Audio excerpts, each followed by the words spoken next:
Why was Chrissy's death so terrifying? Because it wasn't a kill, it was a procedure. And the scariest part isn't the bones, it's what Vecna made her parents become, inside her head. Most people remember that stitched-face nightmare as creepy. But it's not random horror, it's a confession. It tells you what Chrissy's home life taught her, and why guilt was the weapon that actually killed her. Once you catch that, the whole thing gets worse, because it explains why Vecna chose Chrissy first.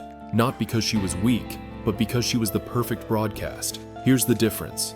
Most monsters in this story chase your body. Vecna doesn't chase you through the woods. He drags you into your shame, and kills you in two worlds at once. You can be standing right next to someone, and still be unreachable.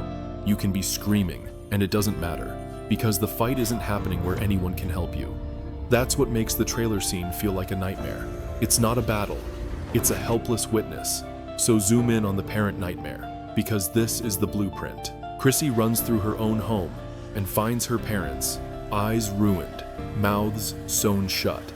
It's the house saying, nobody will see you, and nobody will speak for you.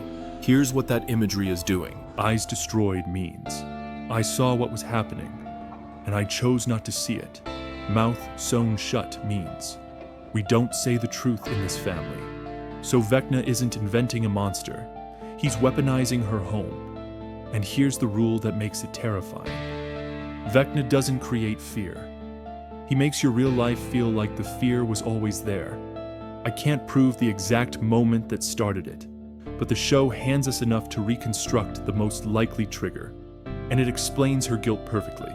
Chrissy's mom is obsessed with image.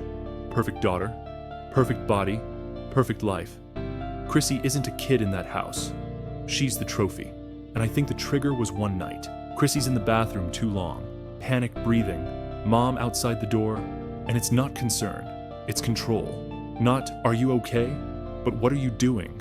Not, I'm here, but you're ruining everything. Then the father hears it, sees the aftermath, and does nothing. That's why he shows up in the nightmare like that. Not because he's the main villain, but because silence becomes permission.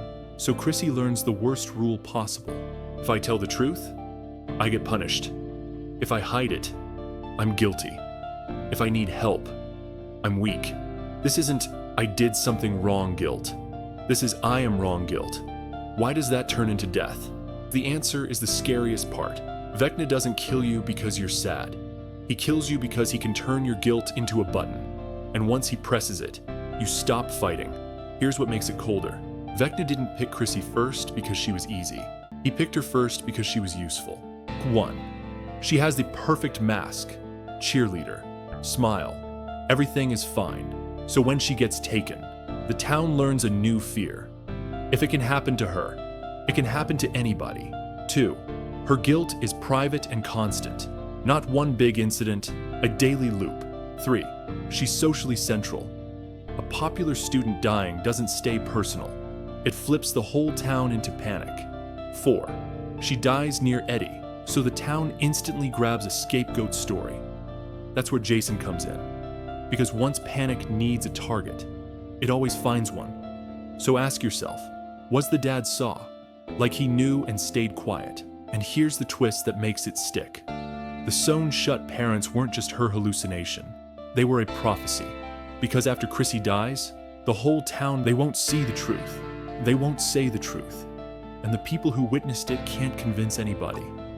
So the horror isn't only that she died. It's that her whole life trained her for a death where nobody could reach her.